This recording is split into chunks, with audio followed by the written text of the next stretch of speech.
Welcome to the After Dark Show with Don Rogers.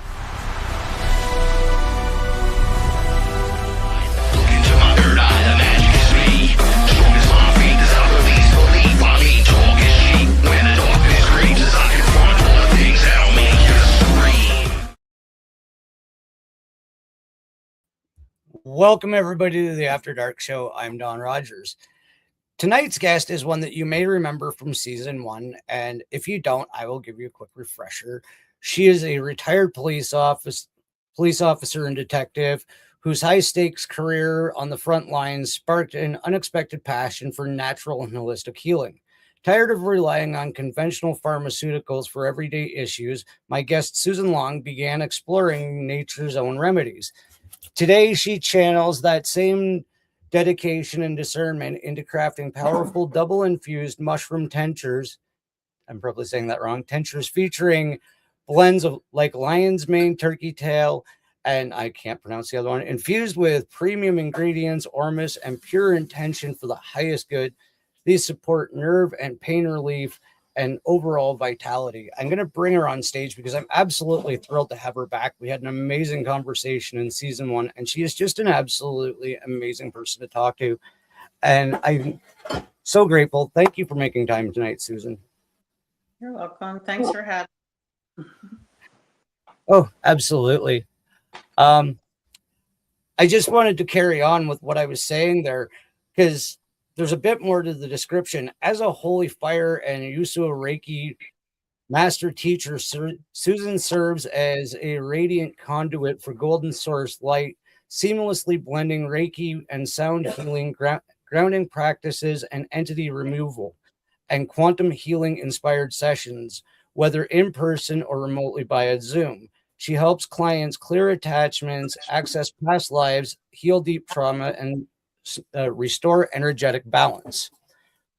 Through her Divine Boutique website, and I'm going to throw up her website actually. Oh, no, it's not the Etsy.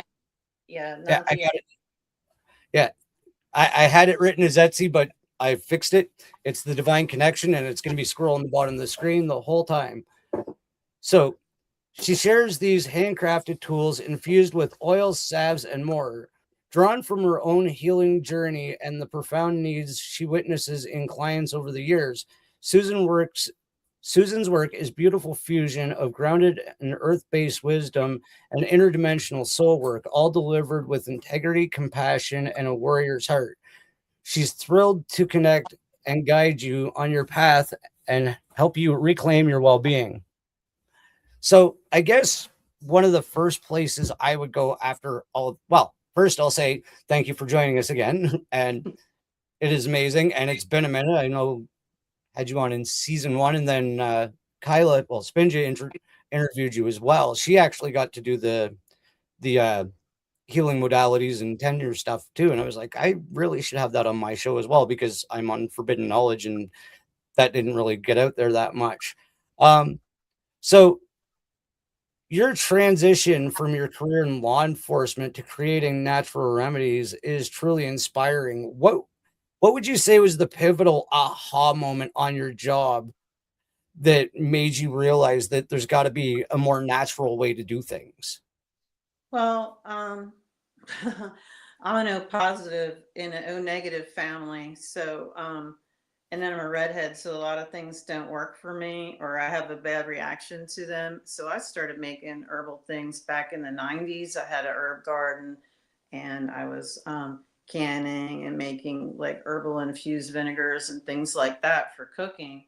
But it was after I was a police officer, and then whenever you have to take anything over the counter like a Benadryl or something, you'd have to write a memo. Well, I don't have to write a memo if I make natural products, because it's not over the counter technically. And I was doing enough paperwork. So I started making some of my own things, and then I have clients with restless legs and things like that. So then I started, where's that one at?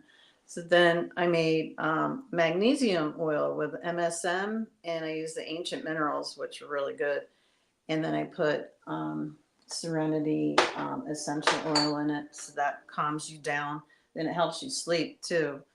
And then I wanted stuff for hair. And if you ever go in the hair aisle for, if you got like, because I'm Irish, I got curly kind of kinky hair, and I like to put hair oil in it because I usually have to use a fro pick or else I'm going to have frizzy hair. So I started making hair oils. Rosemary and lavender, and I think this one's rosemary and peppermint, because rosemary is supposed to help with your hair growth. And then even there's elderberry syrup. This one has a tincture in it, so it's shelf stable. And then I had a client come to me here at my home office that had a whole bunch of, he's like, hey, I'm at this organic mushroom farm. What should I get? And he gave me this list, and I said, well, you want all the medicinal mushrooms. We're not talking psychoactive ones. And I made, my Super 7 has lion's mane, turkey tail, cordyceps, reishi, shiitake, maitake, and oyster. And then I have a lion's mane, turkey tail, cordyceps tincture, and they're double extracted because they did them with alcohol. And then you have to take more fresh mushrooms and do like a water decoction where you reduce it by like a third at least. And then you can add them both together, and you'll see all the cool stuff that's in the bottom of there, the menstruum. And and he had a traumatic brain injury, and I made up some of those for him. And because it's always like somebody will have a need, and I'll say, oh, okay, what do I need for this? Because I took a 6-month-long herbal class certification during lockdown, and it was every weekend for, I don't know, 6 hours at least, I think. And I've been wanting to take a certification with that lady, but she was out in Pennsylvania near where I used to live. So that was nice that I was able to do it all online, and we started making stuff. And then one of my friends in the cancer network that I'm in, which is, I'm trying to think, what's his website called? Organic something. It's called organicmovement.org, and his mission is to make things for cancer patients. And let's see what I got here. Now I took one of these out so I'm not dipping my head. But I started making things for him. Here it is. And that's the 3 Wisen that I make. This one has, you can't really see with this light in here, but anyway, this one has frankincense, myrrh, ormus, juniper berries, ginger, yerba santa, 2 types of cinnamon, and then it has ormus and 7 butters. Oh, it has ginger too. 7 herbs, 7 butters. Then it has Rick Simpson oil and CBD in it, and this is the one that's really good for like after surgery and stuff. And of course, I don't use any essential oils in any of the stuff I make for him because he doesn't like that. And that one's really good. And then I was making some mom's balm. This one's really good too. It's good for bug bites and nettle stings and sunburns. This is plantain, comfrey, and yarrow. And this is the little mom's balm things. And I was in here, and we have this issue with mud wasp out here in Iowa. And I was going to light some incense before a client came, and one of these mud wasps I didn't see was right there where I went to put my incense and stung me. And I used the mom's balm, and the stinger was gone within like 5 minutes.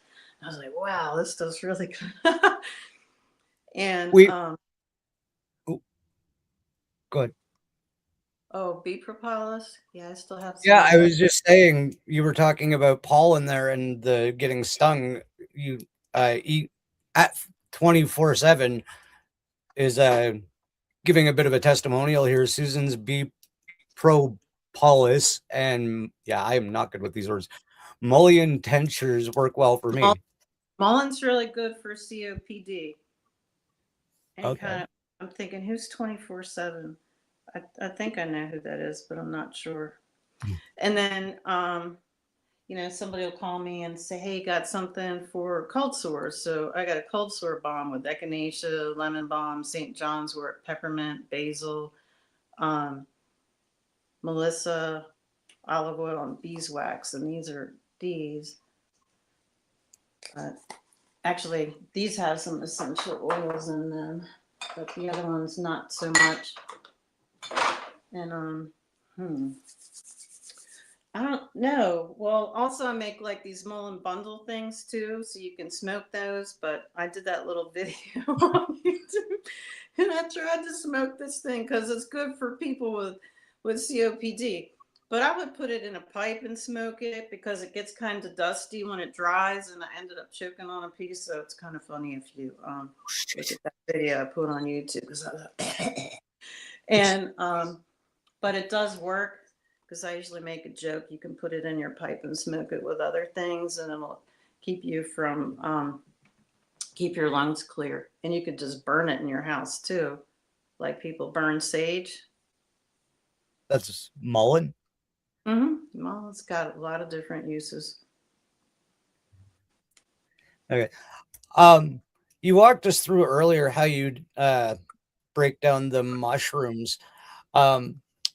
What steps do you take to ensure high quality ingredients, and what specific health benefits, such as for like nerve pain or post surgery recovery, have you observed or heard from clients, like with your tinctures?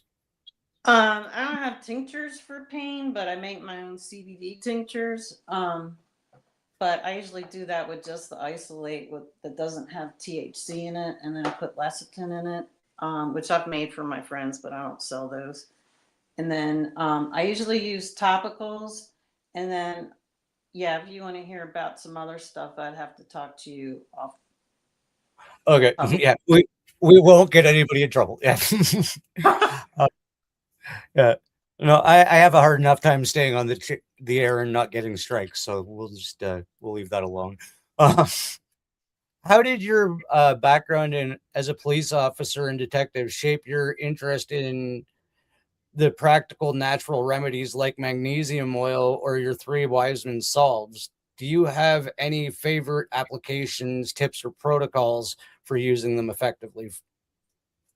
I would take, if you're having pain like back pain, that's what I wanted to make those for him, because then I get some for making his, and I used it myself. I wanted the recipe, to be honest, and I don't mind making them for him because it's a good mission, and part of my mission is healing people too. But I'd have like old clients would come in and they're like, hey, you got some more of that salve you make? I want that. It works. People put it on their heads for migraines, cuts. What was it? Jamie had something. Amaria had a bad cold sore, and she didn't have any of my cold sore bombs. So she took the three Wiseman, a teaspoon of that, the mom's balm, and I think a comfrey one, and mixed it together and put it on her lip. And she said it helped a lot. But the ormus is really healing, because the guy that makes this ormus, he had cut the tip of his finger off, and that was it's Tyler Dwight's. What's his company? Piriana, something like that. He's on Etsy. And he put a cloth, a bandage soaked in the ormus, and it healed the top of his finger, and he didn't need stitches. So good stuff. You mentioned a lot about mushrooms and the healing, and this is kind of me just going off on my own little squirrel here, as I tend to, because they call it attention deficit. I call it accelerated thought. Do you think that a lot of the healing properties for mushrooms come from their connection to the mycelium network and like all of the information that passes through them? Like, I'm just trying to break down, and this is strictly speculation. I know there's no medical proof of anything we're about to say. This is just your opinion and mine. I think that mushrooms have an intelligence to them, and through that intelligence, they develop healing properties. The mushrooms have you ever seen people take the little alligator clips and put them on and have the music coming out from the mushrooms? Well, I think they're all connected with the trees and the moss and everything, and they send signals to each other. So if the mushrooms can do this and your synapses are damaged in your brain, so you're having trouble remembering and sorting things, why wouldn't they heal your brain? It just, I don't know, it seems like common sense to me. But I always liked natural stuff. I was more of a hippie kind of person, and I still am. And I'm always open for natural stuff, anything that works better without side effects. Because who needs the side effect of like anal leakage or something? That's like, yeah, that's really unappealing. And my natural stuff doesn't have anything like that, you know. Myself and Spinjo, we take L-theanine and lion's mane for cognitive function. Is there anything else that you would suggest to put into the mix that would help? And the reason I ask this, and again, this is not medical advice, so please don't give me shit. Um, Alzheimer's runs rampant in my family, and that's something I'd like to try to avoid. And one of the things I've found online is that lion's mane has been shown to help bring back some cognitive function, and L-theanine is actually the drug that the movie Limitless is based on. So I just started taking both. But do you know of any other ones that help with clearing cognition? Well, I've been reading a lot of stuff recently where they're saying like Alzheimer's is type 3 diabetes, and they're having really miraculous results by putting, you know, people with dementia on a keto diet, and then they miraculously their cognition would return, and that's why they're calling it type 3 diabetes, and they just want you to cut all the sugar out and all the processed crap. And it might be because they're trying to put us in homes sooner because, you know, they want useful slaves. Yeah. It's the truth.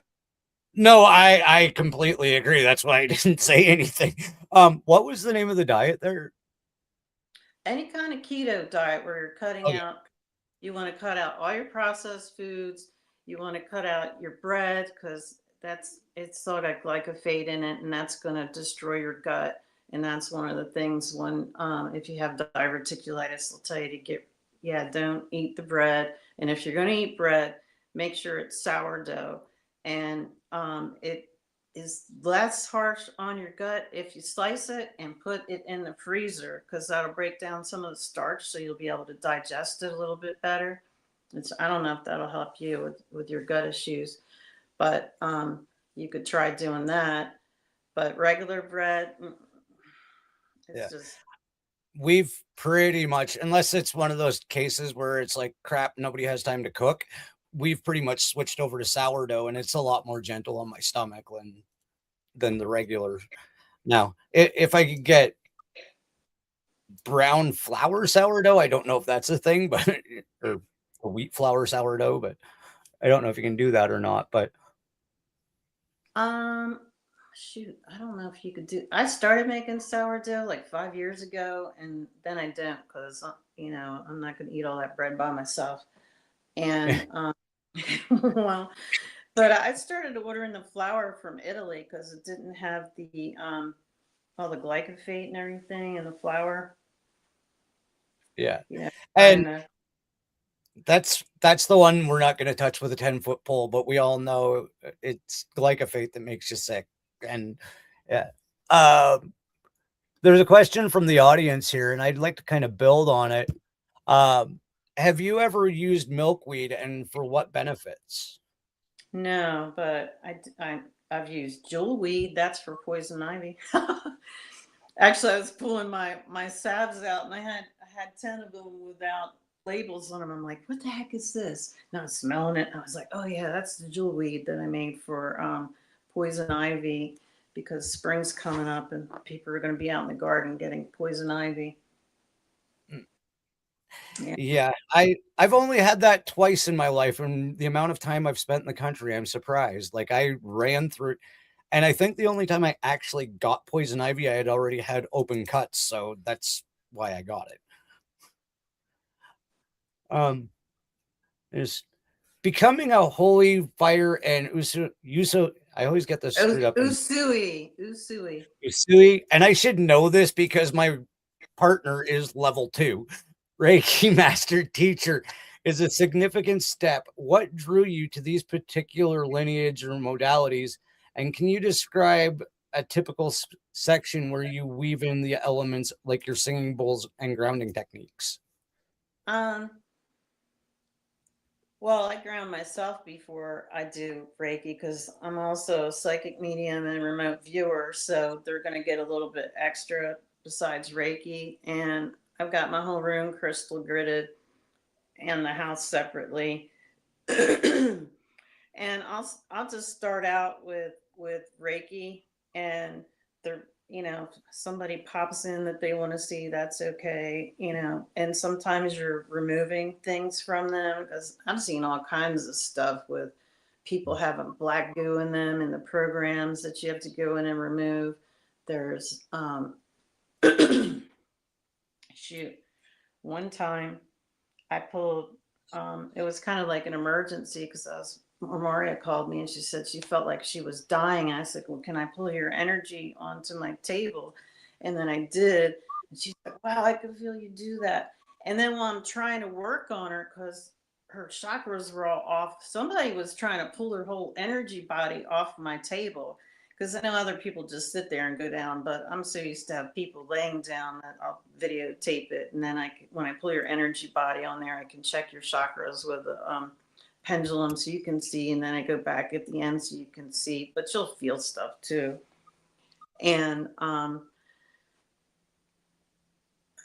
that time, yeah, I got really angry. Sometimes you have to get angry because things are fighting with you. If you're trying to heal some people from the programs and they don't want them healed, they want them miserable. And it really felt like they were trying to kill her that time because I just screamed, she's mine. And I yanked her energy body back down on my table. It's like, how dare you take my friend? You're not taking my friend. She's mine.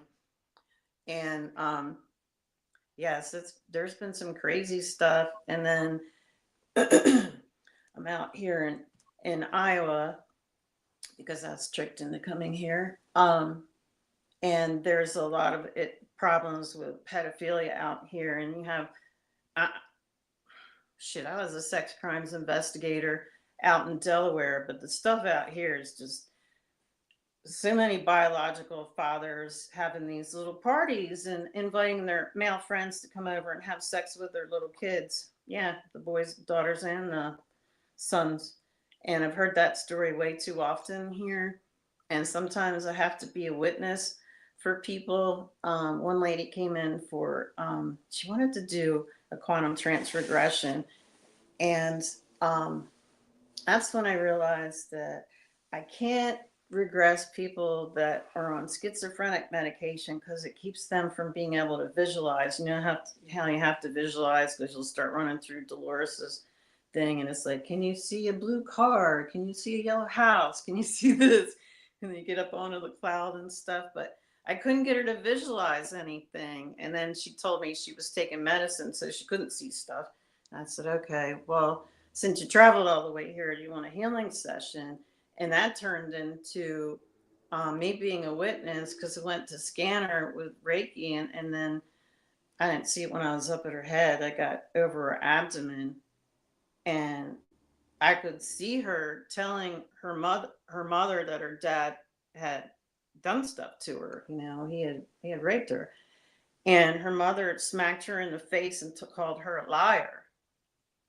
But I could see him. I knew who her perpetrator was. And then, you're kind of, that's the hard part where I'm trying to discern, is this what this person needs to know, or is this going to trigger them and make them worse? And I'm talking to myself, my higher self, and my higher self's like, no, you got to be the witness for her. And this is going to help her healing. And I'm like, okay. I said, I can see you talking to your mother and she smacked you in the face when you told her that you were being molested. And she didn't believe your father did it. I said, but I can see him. I know that he did this. And sometimes, that's all they need is confirmation, because when they tried to tell their truth, they were shamed and assaulted again, and they couldn't tell their truth. So I have to do that too. So That's just my friend Lee. He said, "Wow, evil is everywhere. I bet she's seen stuff that has scared her for her life." The scariest stuff was actually demons and not getting shot at. Because I probably told you that one before. But I remember getting called to a medical complaint. It was at the end of my shift, and I had this is one of the last dress fittings I was getting for my wedding dress to my late husband. And I'm like, I'm gonna get in here and get out because this shop closes at 5, and I had to get all the way across town in a half an hour, which was going to be hard in rush hour traffic anyway. And I get there and the door's open a couple inches. So I'm yelling county police. And, I have my gun out. And then I see this guy face down, passed out on the kitchen floor. I was like, okay. But he's got his arms underneath him like this. So I went over, and it's Indian summer, the end of September. It was really hot, and he was cold and clammy, but the air conditioning was on in the house, and his pulse was really sketchy. And I took a step back, keyed up my mic. Oh, I got approximately a 34-year-old black male, 5'8", 150 some pounds, blah, blah, blah, and telling him about his heart condition and stuff. And as soon as I let go of the mic, I look, and the guy's standing there with a box cutter, and his eyes were all black. And I'm like, son of a bitch. And yeah, no whites in his eyes at all. And I'm kind of counting because I know I can get off 3 rounds in 5 seconds. And he's going to be trying to slice and dice me because he's only 5, 6, 7 feet away from me. And then I'm also thinking, I've seen demons jump from person to person before, just like that Denzel Washington movie. And I'm praying in my head too, because I'm like, what am I going to do here? And as I'm praying for Saint Michael to engage, because I already told him I was okay, so nobody was coming for me except the ambulance was coming for him, and that could have taken a half an hour. But Mike from the oncoming shift, he just came right out of roll call, comes walking through the door, and the guy dropped the box cutter, and his eyes went back to normal. And I was like, Jesus Christ. I'm like, how come I see this freaking shit, and it always goes back to normal before you come in the room? Right. Because I had another crazy guy years before that, and his eyes did that where he looked like a shark. And I was just like, I told him, that was another crazy guy we got from a group home, and then they made me stay there in the ER with him. And they ended up putting him in a quiet room, and they had plastic safety straps. I'm like, you got to be kidding me. This guy's rocking this gurney like 4 inches off the freaking floor to wheels. And he was like 6'3" and 220 pounds at least. And he was like 18 years old and totally crazy insane. And he's telling me how he's gonna rape me and fuck me up the ass. This is his thing. I said, you come off that gurney, you're fucking dead because I'm capping your ass. I don't fucking care. That's it. You're done. Because everything you said to me just gave me cause to shoot your ass if you come off there. And then they put him in regular leather 4-point restraints. And I kept calling. I was like, he needs more Thorazine. They gave him like 4 shots till he finally calmed the hell down. That guy was crazy. So then when somebody came to relieve me from the oncoming shift, I was like, this guy had the thing rocking and his eyes were black. And then they look, and the guy's just like, because he's so drugged up at that point, he can't do much of anything. And he's in 4 points.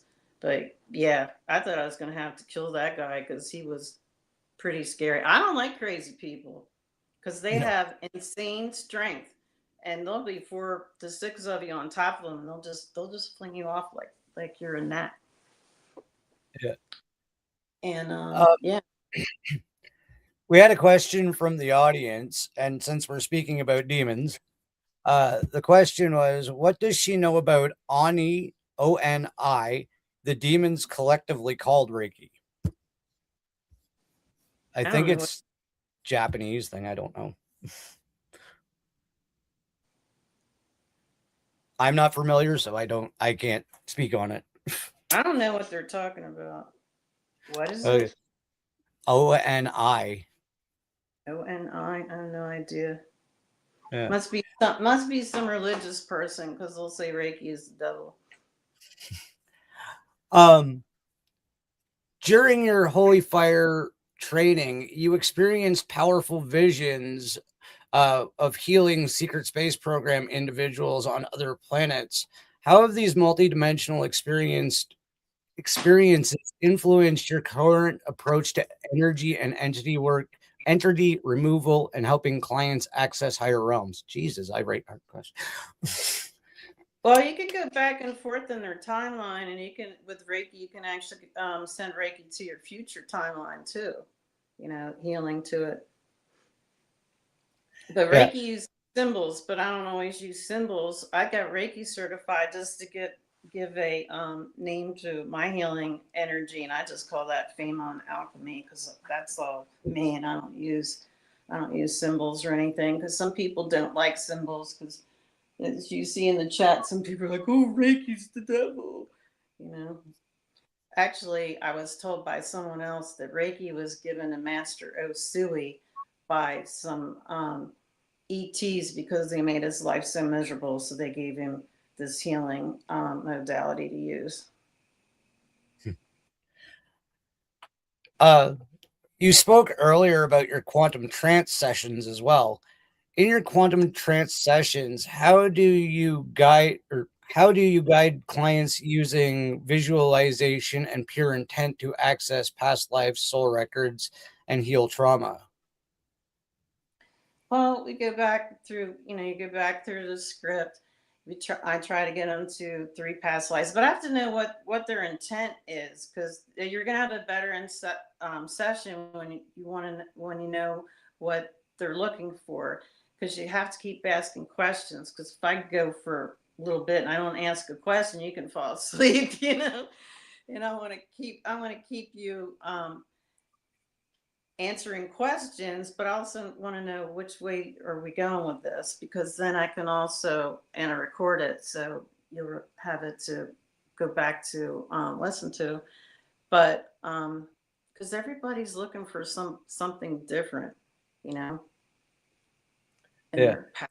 Some people want to heal some stuff. Some people want to remove some stuff.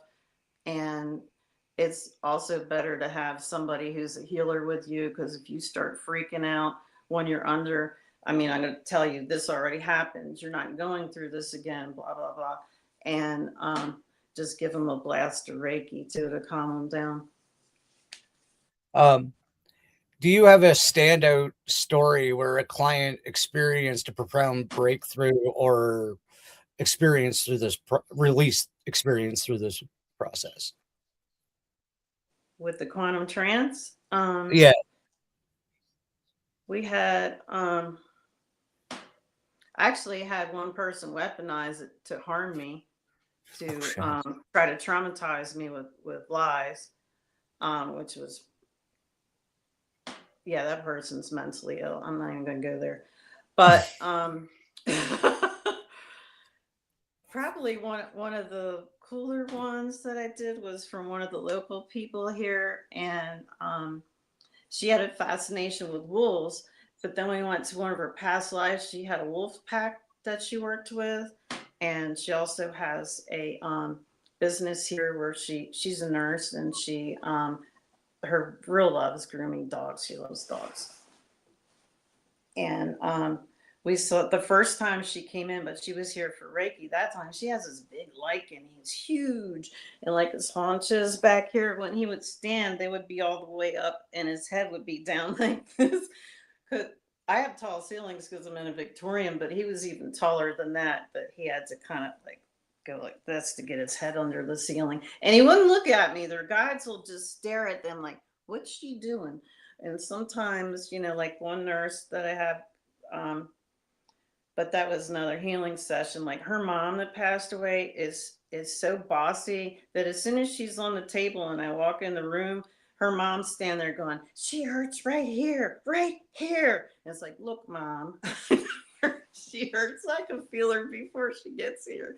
Yeah, her mom's real bossy and real anal retentive, so it's funny because she was here one time, and they were having their celebration for life for her mom, and I'm trying to give her energy healing, and her mom's like, "Yap, yap, yap, yap, yap," in my ear the whole time.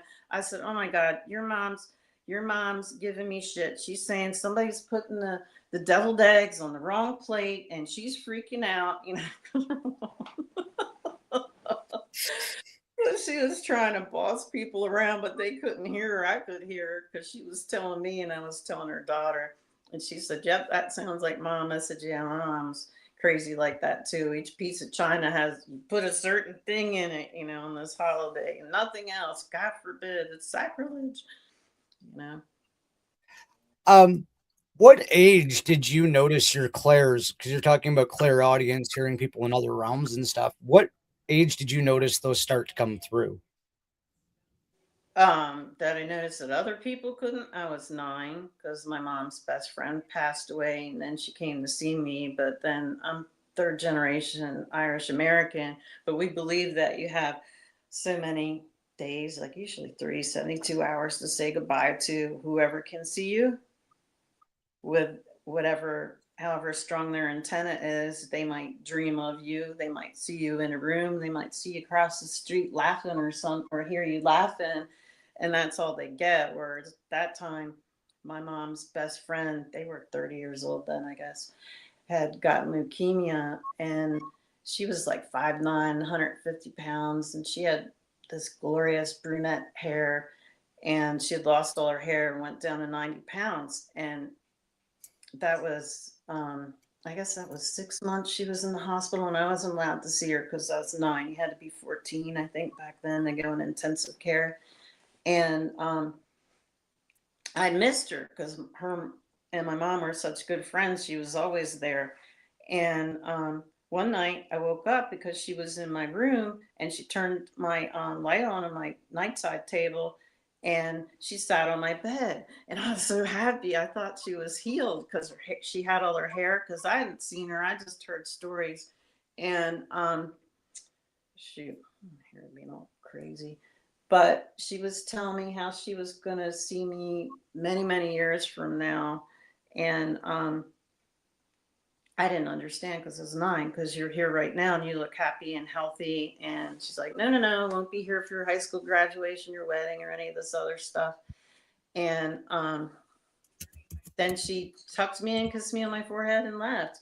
And the next morning, I was happy because I thought she was healed and she was out of the hospital. And I'm skipping down the stairs, and my mom's looking out the kitchen window, and she's smoking some Salem 100s or something. And I yelled, "Mom, Patsy came to visit me last night." She spun around, and my mom's more, she kind of looks Italian.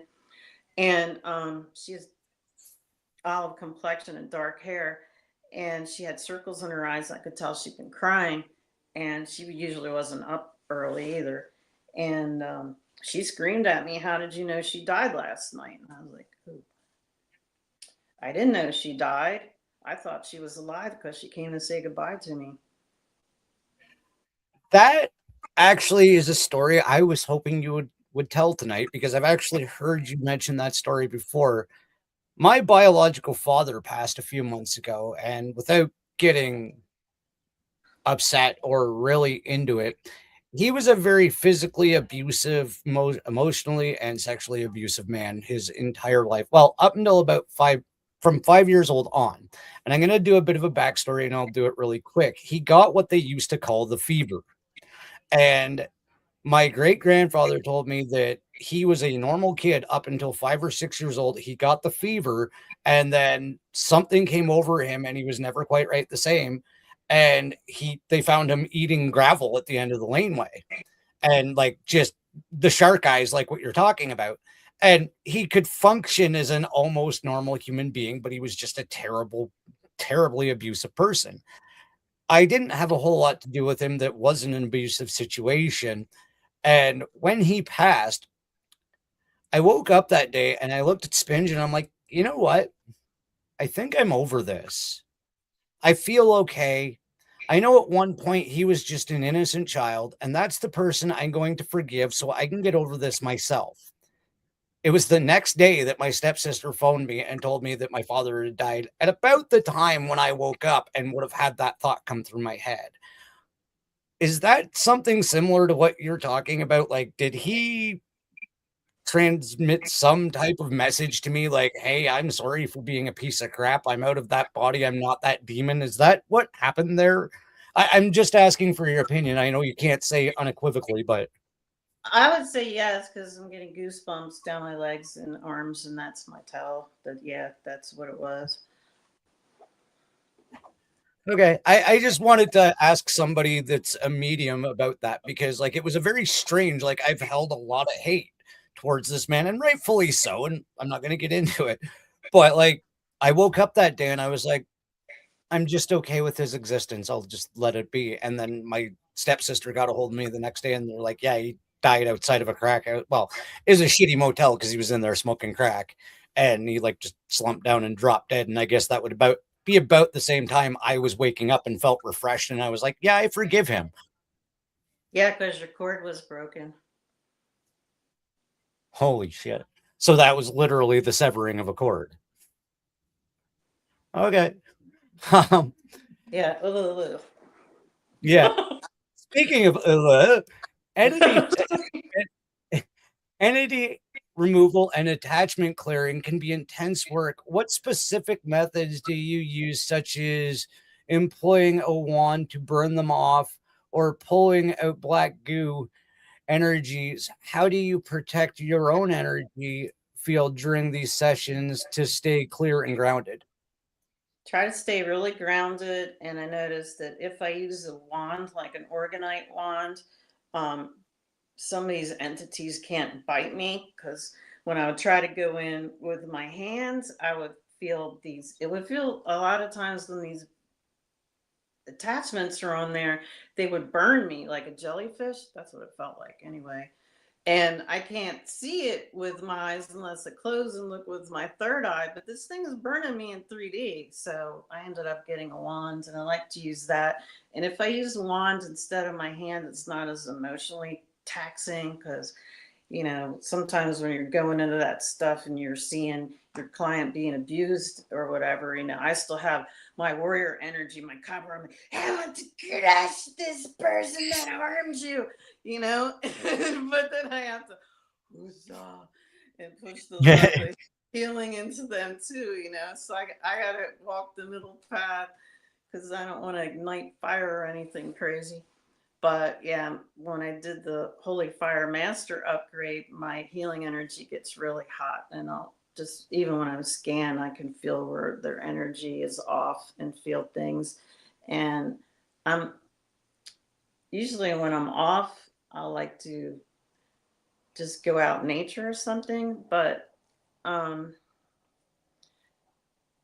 it is kind of taxing. You got to do like yoga and things like that because you don't really need to have the thoughts of what happened to them. That's like having Epstein files running in your head all day long.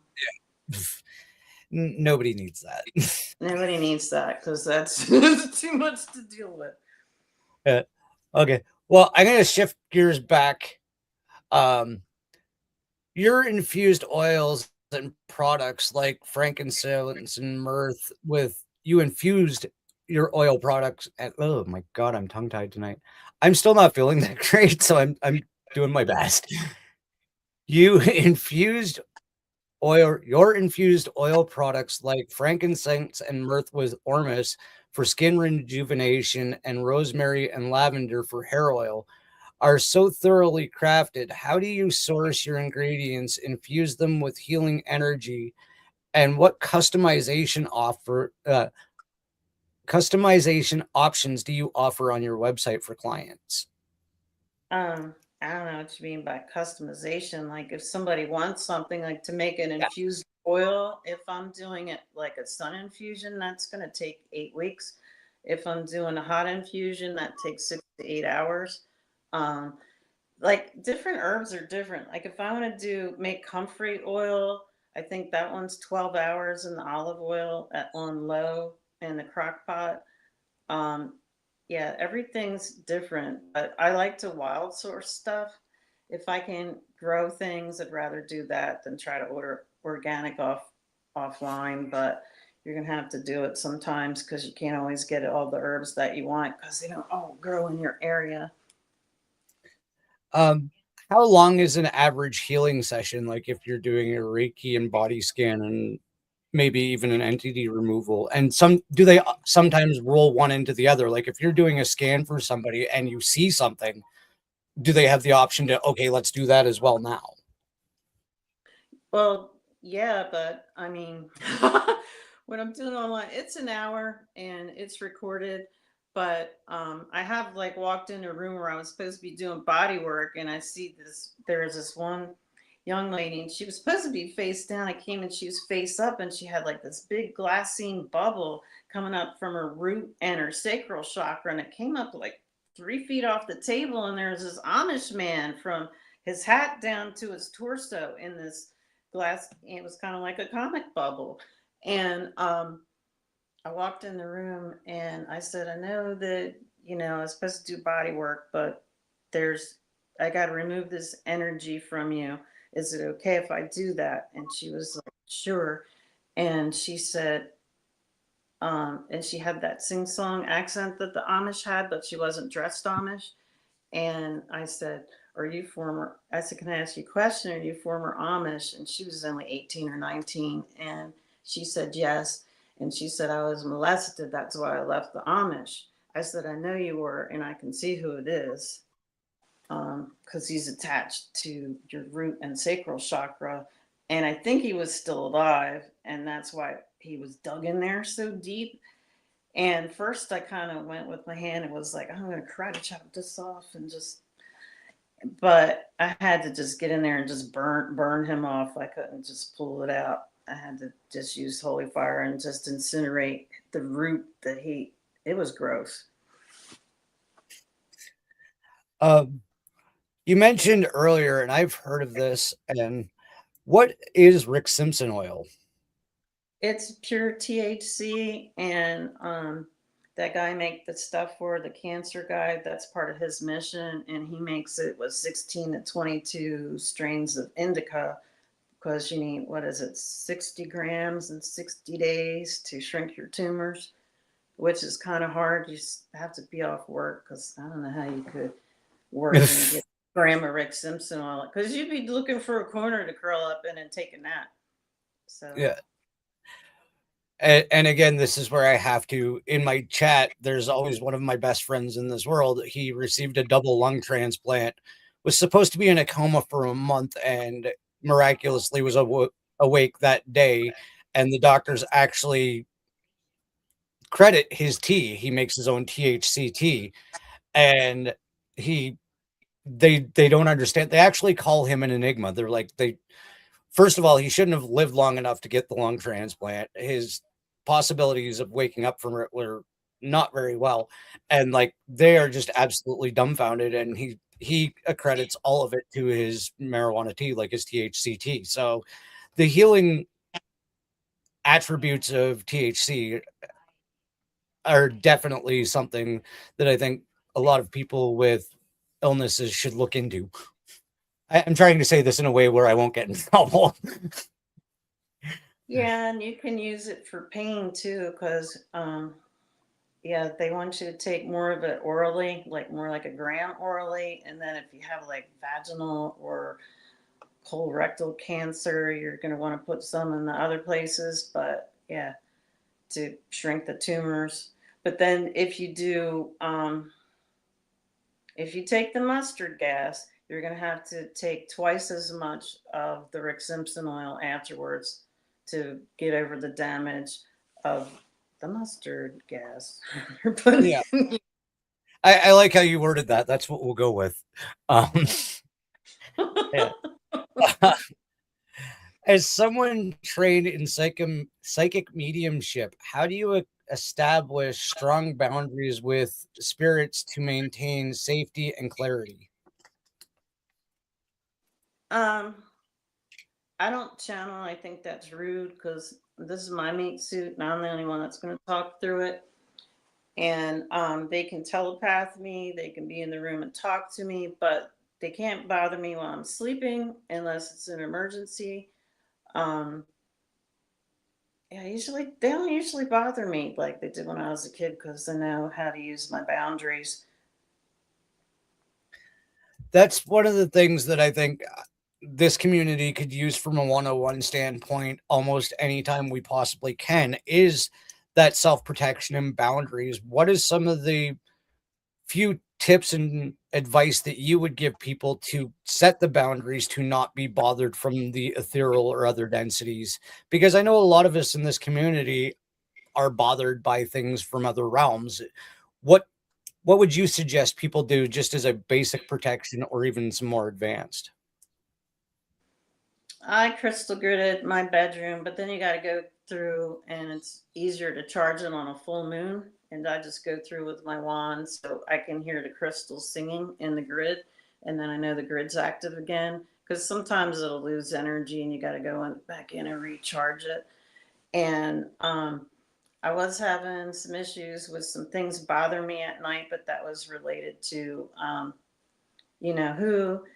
And one of my friends that had been a mason told me to put a cast iron frying pan under my bed. He's like, if you don't have um, iron, which I'm Faye, and iron doesn't bother me. I'm actually a little iron deficient.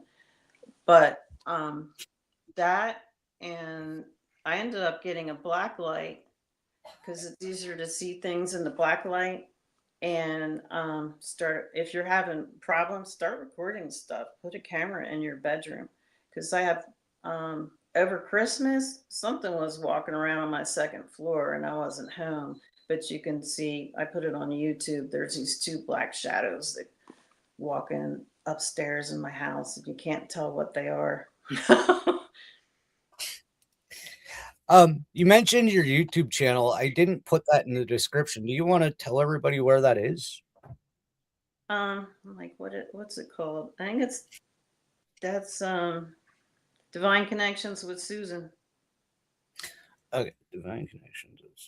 I'm going to throw that into the description And I because have two IG pages, and I have a Facebook Divine Connections page, and I'll put like yoga for hip opening, pain, and oh, stuff like that. Jason is on it as again. Jason is like the mod of all mods. Like you say something and it shows up in the chat. Like there's her YouTube. So go check her out, and I'll get you to fire me all of your links after the show because I apologize that I seem a little disheveled. I still do not feel well, and I didn't set up very well today, and I apologize. It's Uh, okay. I was thinking about canceling because mine woke up at 3 o'clock and I couldn't get back to sleep. And I'm like, crap, this is my long day. I'm gonna be so tired. yeah. Well, if it's okay with you, I'm down to like my last two questions anyway, so we could wrap up right at an hour. I'm just gonna read this from Lee here really quick. Marijuana is Big Pharma's biggest enemy. It's God's plant and it adapts to the illness inside. That's what makes it so powerful. That's the guy that got the double lung transplant. And I believe his testimony because like he is a freaking miracle. Like it did not look good, but we're not going to get into that. How does this boundary setting practice support your broader modalities from Reiki to herbal healing? Um, well, you're a sovereign being and you're allowed to say who you want in your space and who you don't want. And the thing is that some things will come into your space to try to scare you off. I mean, I've been hit astrally with, I remember that was during lockdown. I was working on one guy doing distance Reiki, and I was down at where his feet would be and had my eyes closed. And all of a sudden, I'm looking through somebody else's eyes and I'm like a messenger, like a bike messenger in the city, but this looked like a Canadian city. It looked like Quebec. And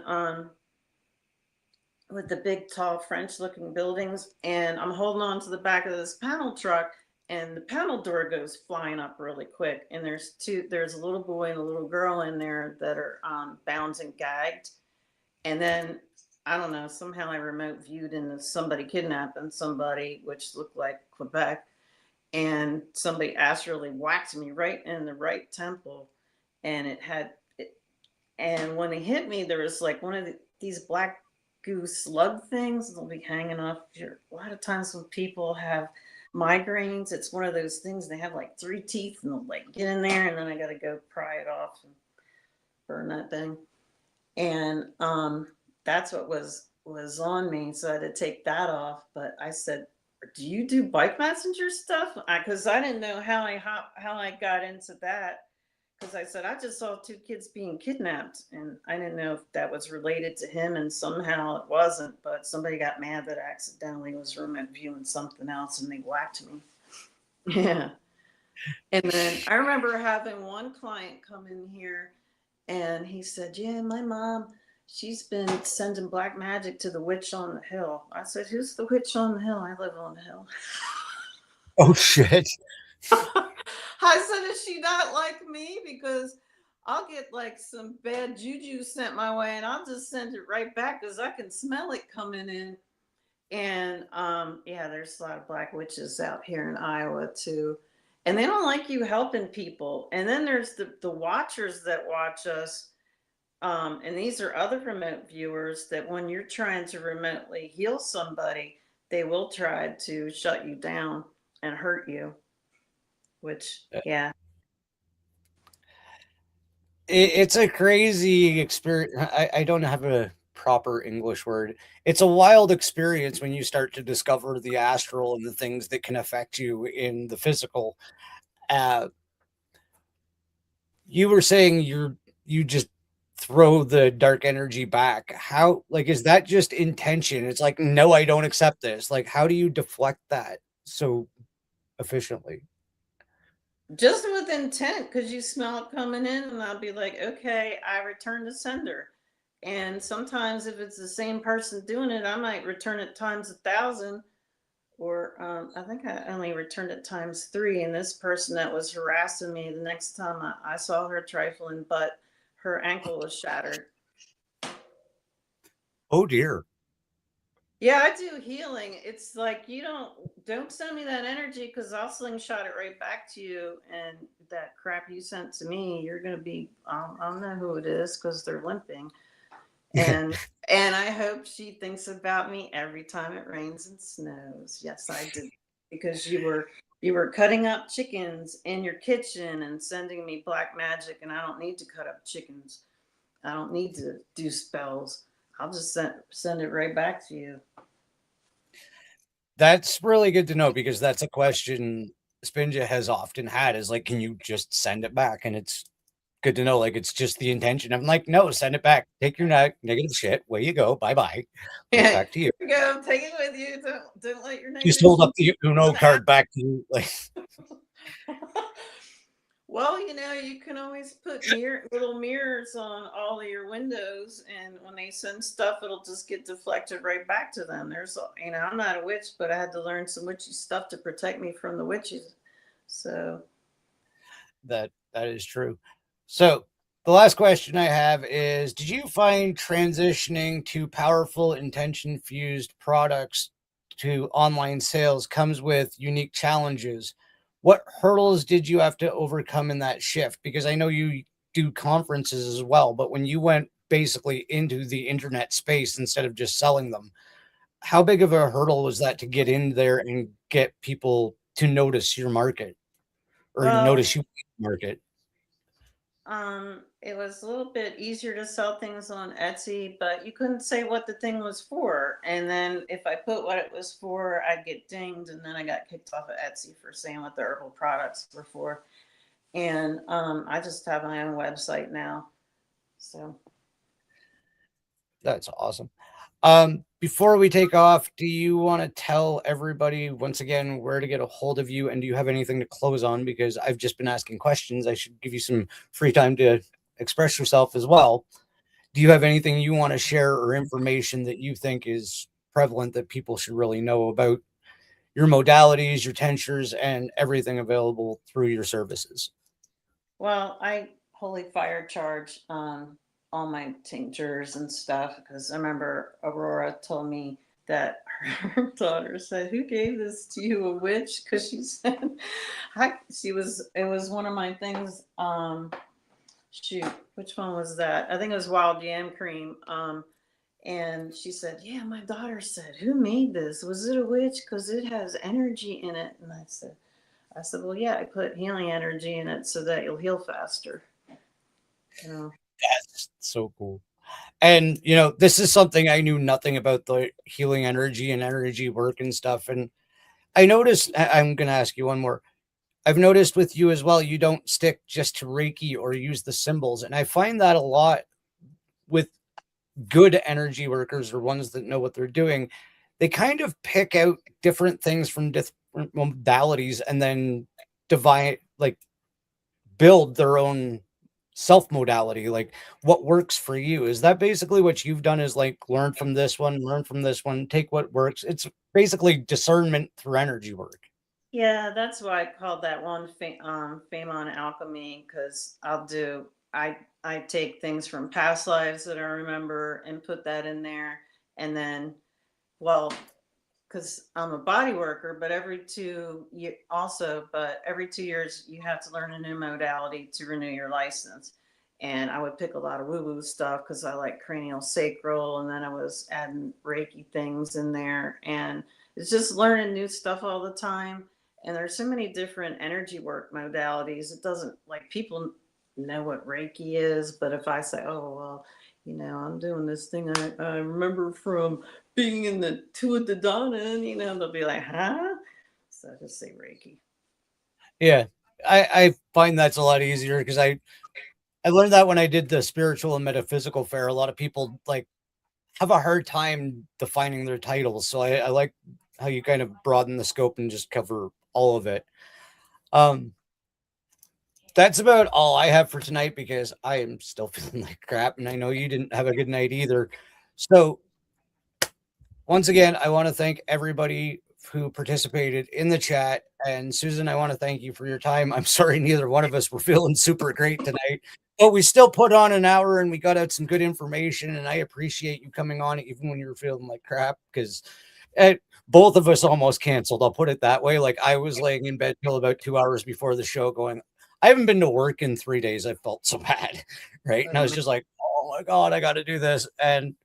But yeah, and there's Jason throwing up Susan's website one more time. And I want to thank you all, guys. Oh, and Jason, I appreciate the hell out of you. You are here all the time, just being so helpful. And thanks, Braden. I see you in chat. Yes, he also said about your salve helping with his knees as well. So by all means, if you have aches or pains or other things that you want to look into, check out Divine Connections website, or Divine Connections with Susan. The website's been scrolling by. It's going to be in the description if you're listening on audio.